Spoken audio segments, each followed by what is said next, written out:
何も立っていない土地がある。心臓が24分間止まった。何百もの手が浮かんでいた。50年の道具を渡し始めた。隠された3つ目の理由とは。伊勢の神宮の一番奥にある建物のすぐ隣です。そこには何も立っていない敷地があります。白い小石が一面に敷き詰められています。木も草もありません。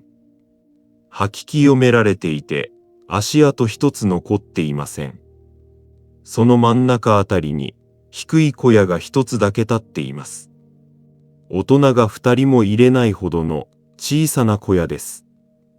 中に何が収められているのか、外からは何も見えません。その小屋の下に入ったと語る方がいます。三重県で生まれ、15の年から宮大工として生き、20年ごとの建て替えの仕事にも加わった男性です。名前は杉本三郎さん。お話を伺った当時、78歳でした。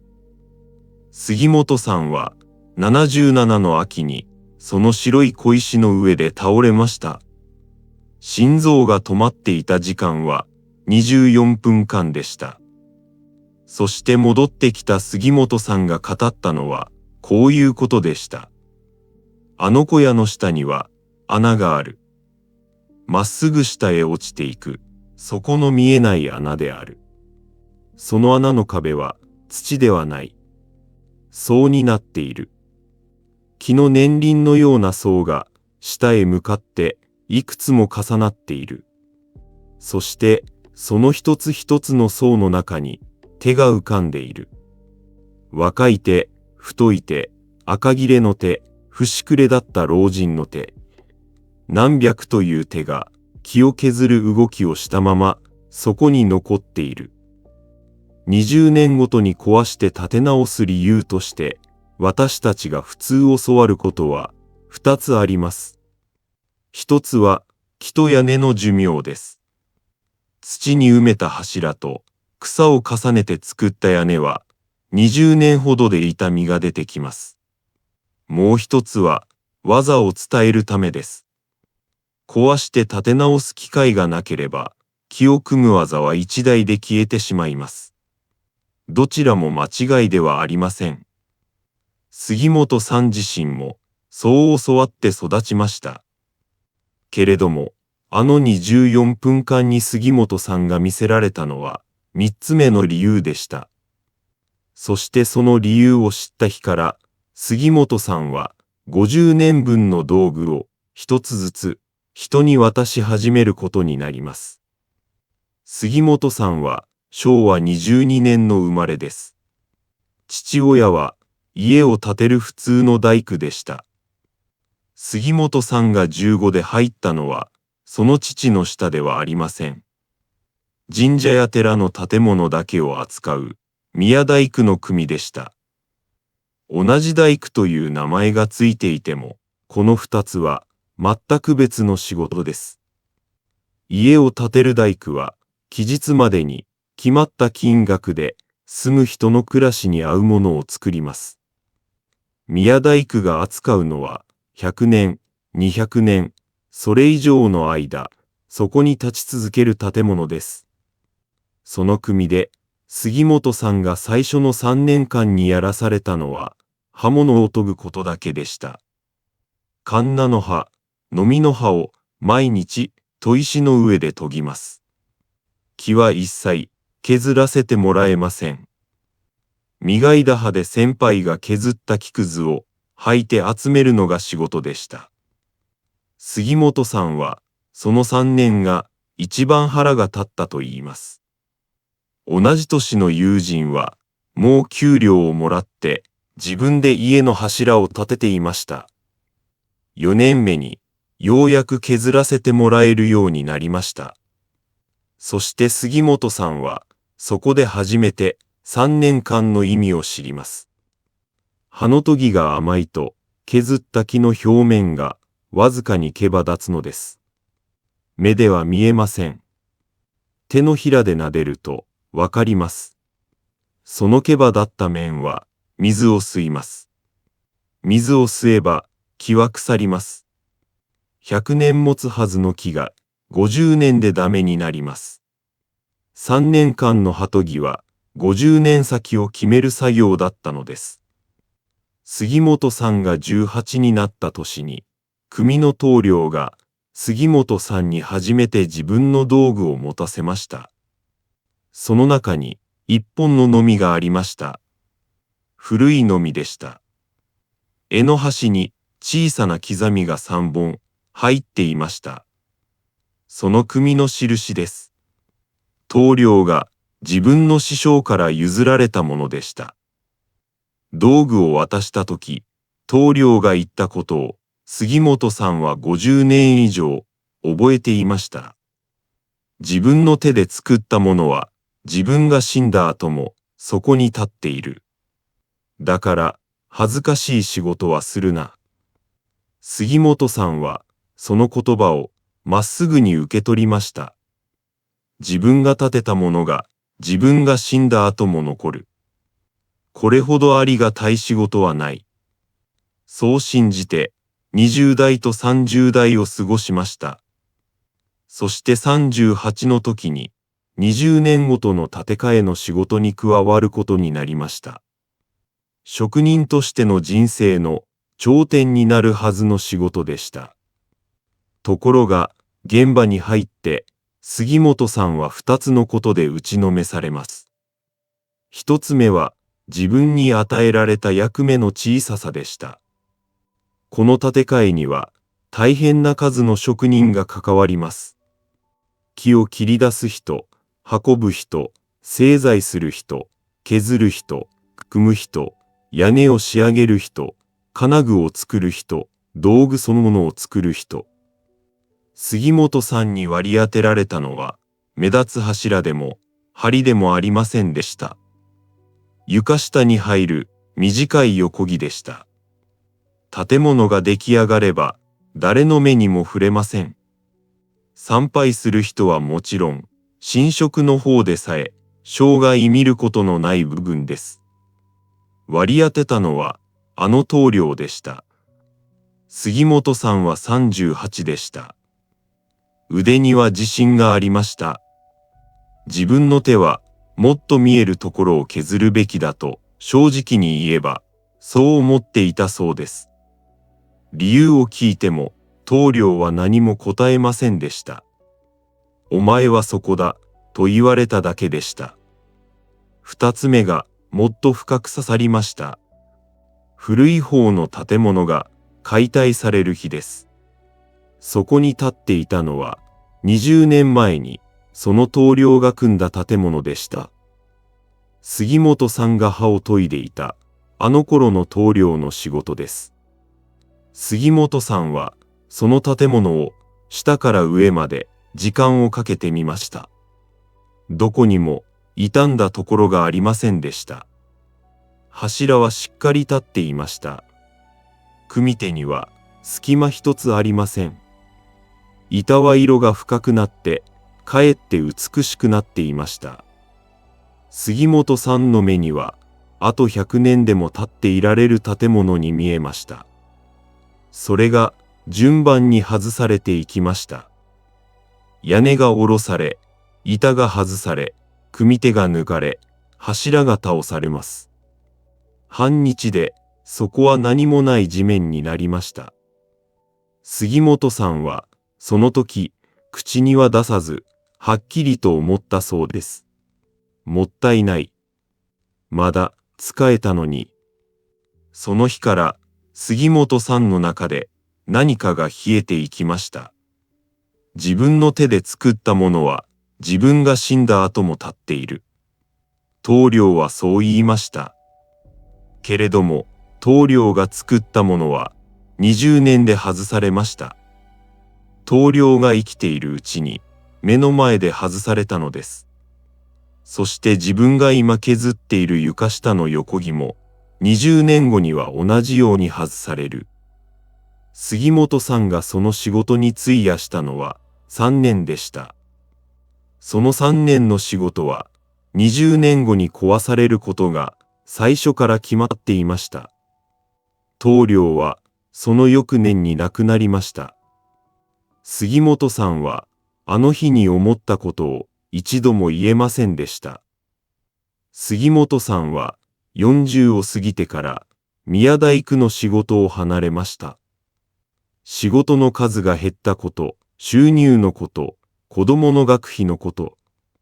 表向きの理由はいくらでも作れました。本当の理由は壊されるものを作るのが嫌になったからです。杉本さんは家を建てる大工になりました。父と同じ仕事です。そしてそこからの30年、たった一点にこだわり続けました。長くもつ家を建てることです。見えない部分の木を必要以上に良いものにしました。組み手を機械では作れないやり方で組みました。頼まれてもいない手間をいくらでもかけました。宮大工の技を持った大工がいると地元では評判になりました。ところが50代の終わりから杉本さんはその家が壊れていくのを見るようになります。一軒は住んでいた夫婦が施設に入り、子供が遠方にいて、更地になりましただ。一軒は道路の拡張でした。一軒は相続でもめて売られ、建て売りの家が2軒建ちました。杉本さんが50年かけて身につけた技をつぎ込んだ家が2日で消えました。重機で崩すと、あれほど手をかけた組み手も、ただの木の山になりました。杉本さんは、その山の中から自分が組んだ仕口の一つを拾い上げて、しばらく持っていたそうです。そして60代の半ばで、杉本さんは人を育てることをやめました。それまで若い者を何人か預かっていました。教えるのをやめたのです。自分の技を教えたところで使う場所がない。若い者は2年か3年で辞めていく。教えるだけ無駄だ。そう考えるようになりました。杉本さんは道具を木の箱にしまいました。50年かけて自分の手に合わせてきたカンナとノミです。棟梁から譲られた刻みが3本入ったのみもその中に入れました。70で仕事を辞めてからその箱を開けるのは年に数回になりました。葉が錆びないように油を塗り直すためだけに開けてまた閉めます。77の年の秋です。杉本さんの家に電話がかかってきました。近くの町の小さな神社からでした。社殿を建て直すことになったものの、地元の大工では手に負えない部分がある。宮大工の経験のある方に、指導だけでもお願いできないか。そういう相談でした。杉本さんは断りました。もう手が動かない、目も見えない、と言いました。実際、その頃には細かい墨付けははっきり見えなくなっていました。けれども、本当の理由は別のところにありました。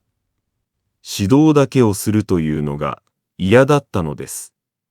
自分が削らない仕事に意味があるとは思えませんでした。電話を切った後、杉本さんはなぜか落ち着きませんでした。その日の夕方、久しぶりに作業場の奥の箱を開けました。カンナを一つ取り出して、砥石を出して刃を研ぎ始めました。15から18まで3年間、それだけをやらされた作業です。体は覚えていました。研ぎ上がった刃を光にかざしました。その時、自分の手が震えているのに気づきました。年のせいでした。もう、この手では、まっすぐな線は削れない。杉本さんは、その刃を箱に戻しました。1週間後、杉本さんは、一人で電車に乗りました。行き先は伊勢でした。なぜ行こうと思ったのか、今でもうまく説明できないと言います。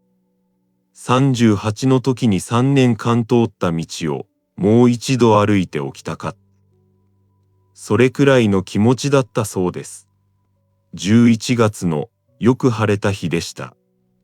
杉本さんは白い小石の敷かれた参道をゆっくり歩きました。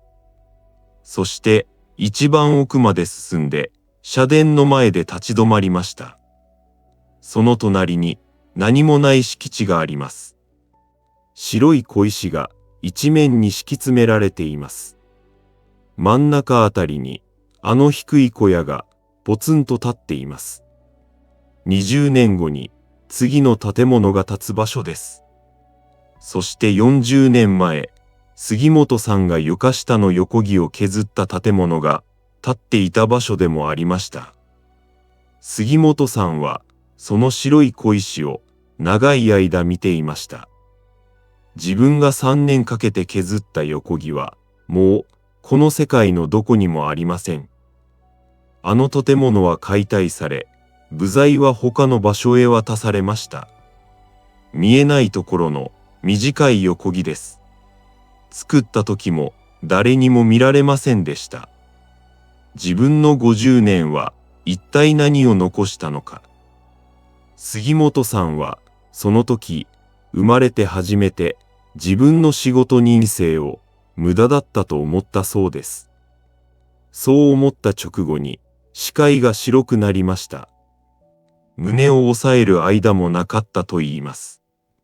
杉本さんはその白い小石の上に前のめりに倒れました。すぐに人が集まりました。警備の方と参拝に来ていた方が交代で胸を押し続けてくれました。救急車が到着し、病院に運ばれました。記録に残っている心臓が止まっていた時間は24分間でした。ここから杉本さんが語ってくれたその24分間の話になります。杉本さんが気づいたとき、そこは同じ場所でした。白い小石の敷き詰められた何もない敷地です。ただし夜でした。真っ暗な中で足元の小石だけが下から照らされたようにぼんやりと明るく見えたそうです。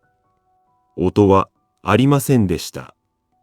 この葉の音も風の音もありません。杉本さんは敷地の真ん中へ歩いて行きました。石を踏む音もしませんでした。そしてあの小さな小屋の前に立ちました。杉本さんはあの中を見てはならないと体に染みついています。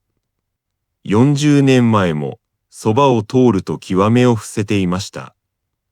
けれどもその時はまっすぐ入っていけたと言います。咎めるものもなく扉を開けた覚えもないのに気づくと中にいました。中には何もありませんでした。床もありませんでした。そこにあったのは地面に開いた丸い穴でした。杉本さんはその縁に立って下を覗き込みました。そこは見えませんでした。そして穴の壁が光っていました。杉本さんはその光を見ようとして体を乗り出しました。そのままゆっくりと下へ降りていったそうです。落ちた感じはしなかったと言います。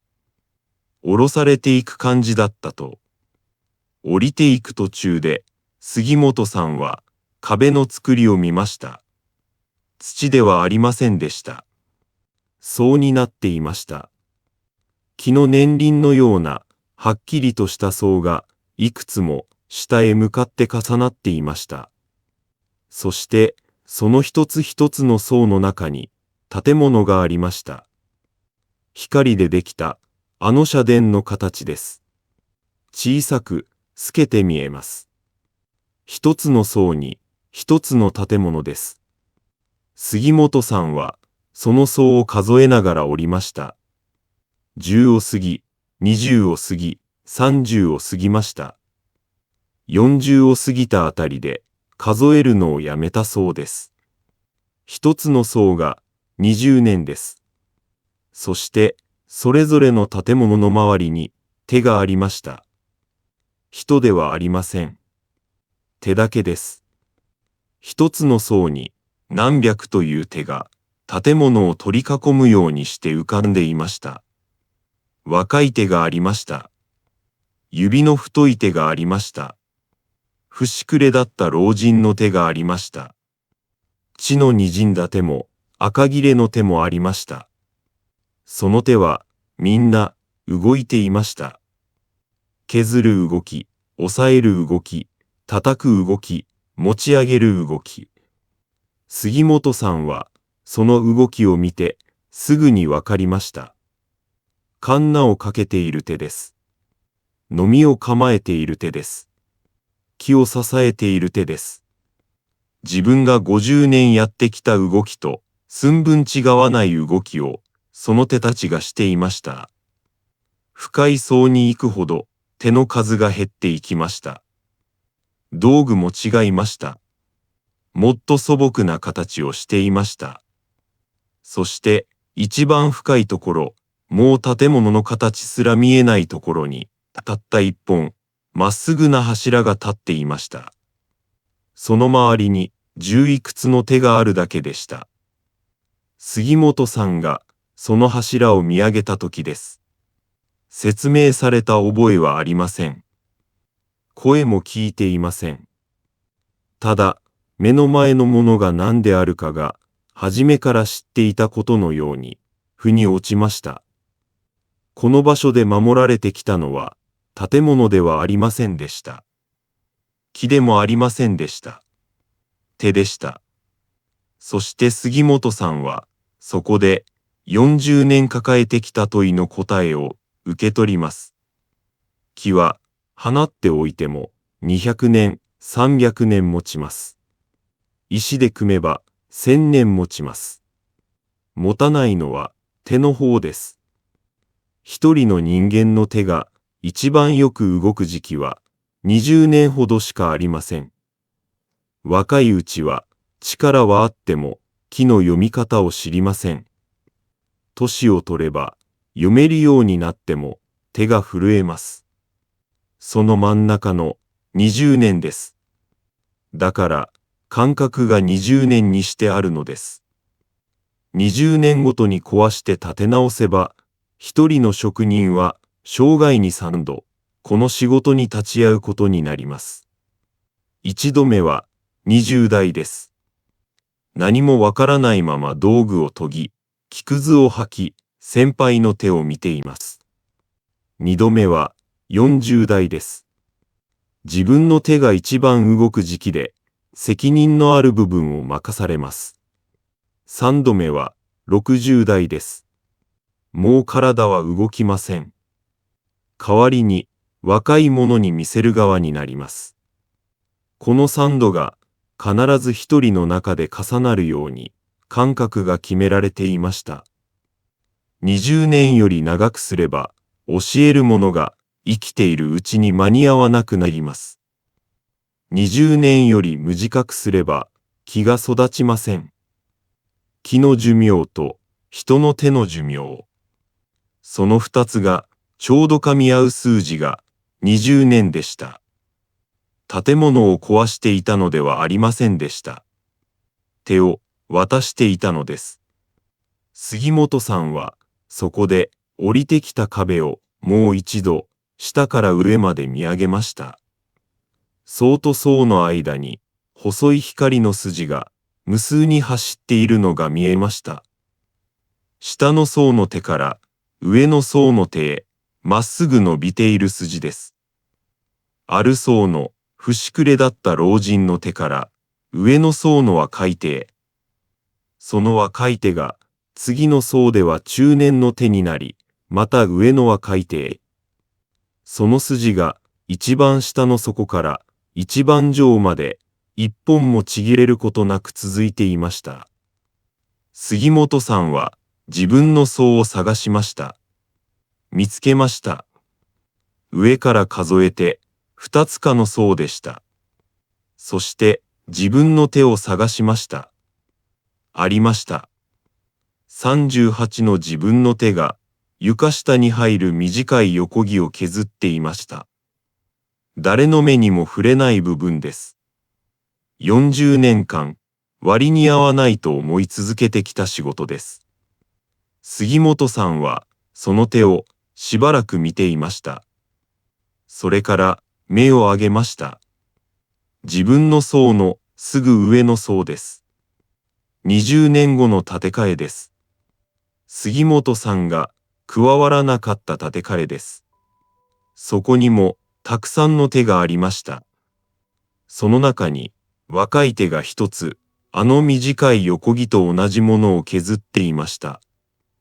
杉本さんが40年前に削ったものと同じ形でした。そして、その若い手には、下から光の筋が伸びていました。その筋の先をたどると、杉本さんの層につながっていました。杉本さんの手ではありませんでした。隣で同じ仕事をしていた別の職人の手でした。杉本さんの手からは上へ伸びる筋がありませんでした。一本もありませんでした。杉本さんはそこで自分がしてきたことを理解しました。自分は腕のある職人でした。それは間違いありません。けれども、60代で教えることをやめました。道具を箱にしまいました。若い者に自分の手を見せることをやめました。上へ伸びる筋を自分の手で切ったのです。自分の手は自分の層で終わっていました。そして杉本さんはもう一つのものを見つけます。自分の層の少し離れたところに見覚えのある手がありました。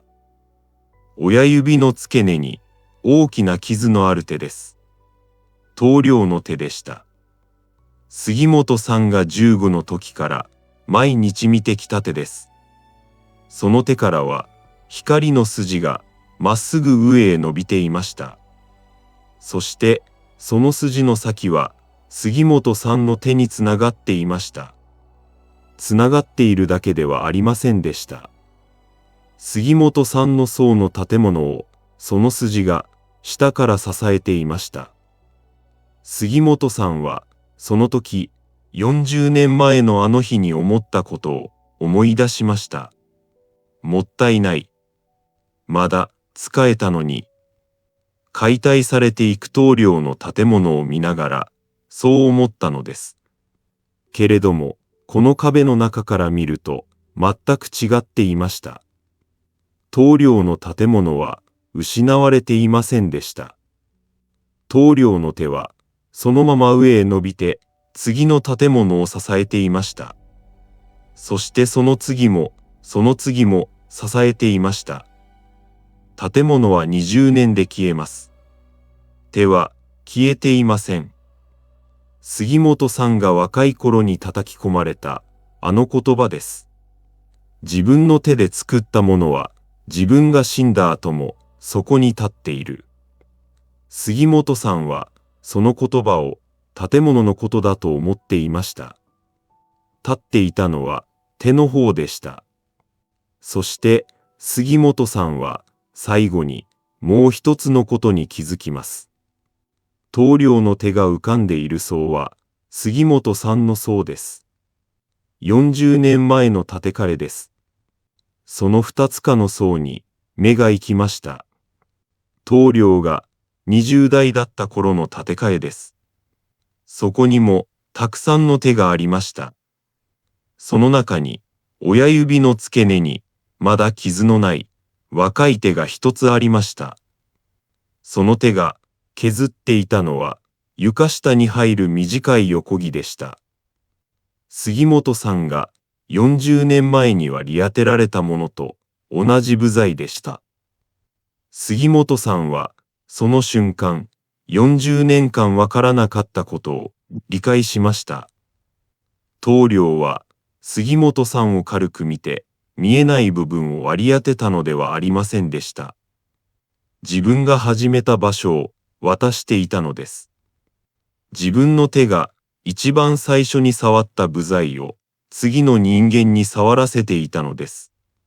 そして棟梁はその理由を一言も説明しませんでした。説明してしまえば、それは意味を持った特別な仕事になります。ありがたく受け取らなければならないものになります。棟梁はそれをただの割り当てにしておきたかったのだと、杉本さんは考えています。杉本さんは、あの日、口に出せなかった言葉を、40年後に、その若い手に向かって言ったそうです。もったいないことをしたのは自分でした。その後、杉本さんは上を見ました。一番上の層のさらに上です。そこには何もありませんでした。まだ何も入っていない空の層が一つぽっかりと開いていました。杉本さんはその空の層を見て、あの神宮に敷地が2つある理由を理解しました。一つには建物が建っています。もう一つはいつも開けてあります。草も生やさず、木も植えず、白い小石を敷いて、何も置かずに20年間待っています。その空いている方こそが次を受け取るための場所です。開けてある場所がなければ、次の建物はどこにも立ちません。杉本さんは77になるまであの何もない敷地を次に使う土地としか思っていませんでした。開けてあること自体がこの仕組みの中心でした。そこまで理解したとき、杉本さんは上へ引き上げられていきました。気づくと病院の天井が見えていました。胸に強い痛みがありました。肋骨が折れていました。24分間押し続けてもらった後です。年齢を考えると後遺症が出なかったのは珍しいと医師に言われたそうです。杉本さんは2週間ほど入院しました。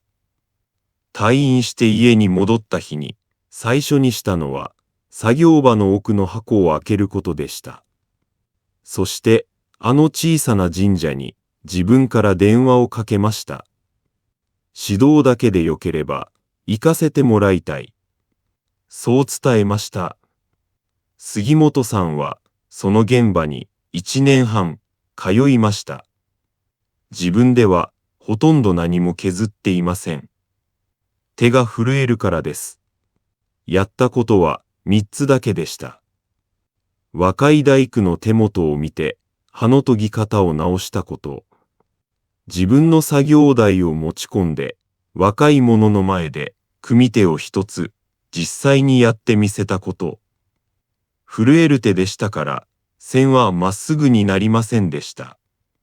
それでも順番と力の入れ方と気の見方は目の前で見せられます。杉本さんはその組手を一人の若い大工に30回作らせました。30回目にその若い人の手が杉本さんの手と同じ動きをしたそうです。そして3つ目です。その若い大工に床下に入る部材の一つを割り当てました。建物ができれば誰の目にも触れない部分です。その時杉本さんは棟梁と同じようにはしませんでした。理由を話したのです。これは自分が38で最初に任された部材だと。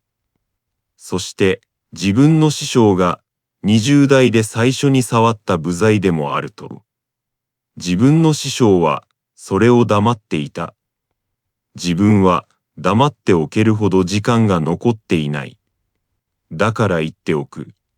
そう伝えたそうです。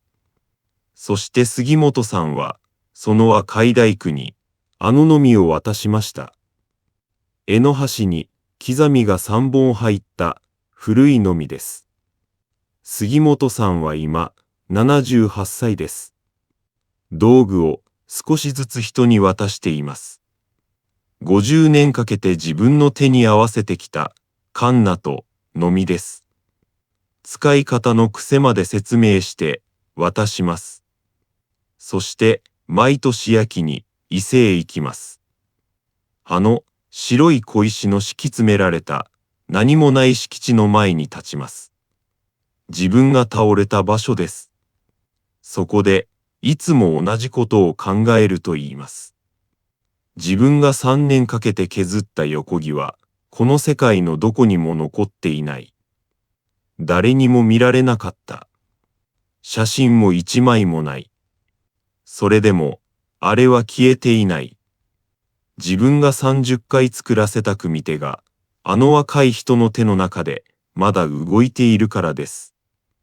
杉本さんがこの話を聞いてくださる方に伝えてほしいと言ったことをそのままお伝えします。まず、残そうとするよりも渡してほしいということです。杉本さんは50年残そうとしてきました。長くも杖を立て、良い道具を集め、腕を磨きました。そのほとんどが壊されるか、しまい込まれるかで消えました。確実に残ったのは、震える手で若い人に見せた、たった一つの組手でした。物は持っていれば、いつか壊れます。渡したものだけが先へ行きます。これは職人の話ではないと杉本さんは言います。料理の作り方でも、畑の土の見方でも、包丁の研ぎ方でも、糸の結び方でも、その土地の言葉でも構いません。自分が当たり前にできることを一つで良いので、誰かの手に移してほしい、と。次に、壊れることを失うことだと考えないでほしいということです。家が古くなること、体が動かなくなること、役目を降りること。私たちは、それを損だと感じます。杉本さんも40年そう感じていました。まだ使えるものを壊すのはもったいないことだと。あの壁の中で見た限り、20年ごとに壊すからこそ、1000年以上途切れずに続いていました。古いものを抱えたままでいると、次を受け取る場所がなくなります。そして、杉本さんが一番長く話したのは、開けておくことについてでした。あの神宮にはいつも何もない敷地が半分あります。草も生やさず、何も置かず、20年もの間、ただ開けて待っています。それを無駄だという人は誰もいません。人の暮らしも同じだと杉本さんは言います。自分が全部やってしまわないこと、役目を全部抱えないこと、予定を全部埋めないこと、自分の隣に次の人が立てるだけの場所を空けておくこと。その空いた場所があるから次が入ってこられます。杉本さんの話はここで終わりです。これが本当に見たものなのか証明できるものは何もありません。24分間血の届かなかった脳が作った景色だったという説明も当然できます。杉本さん自身、そう言われたことがあると話していました。それでも杉本さんは、あの壁の中で見立てのことだけは、どうしても忘れられないと言います。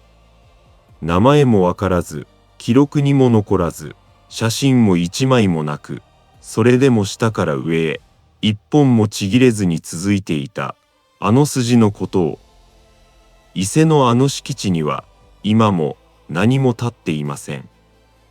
白い小石が敷かれて、吐き清められて、静かに開いています。あれは、終わった場所ではありません。これから受け取る場所です。もし今、あなたの手に、他の人には当たり前ではないことが一つでもあるのなら、上手に説明しなくて構いません。杉本さんも震える手で順番を見せただけです。今日、その手を動かすところを誰か一人の目の前でやってみせてください。20年後にそこへ立つものの最初の一本になります。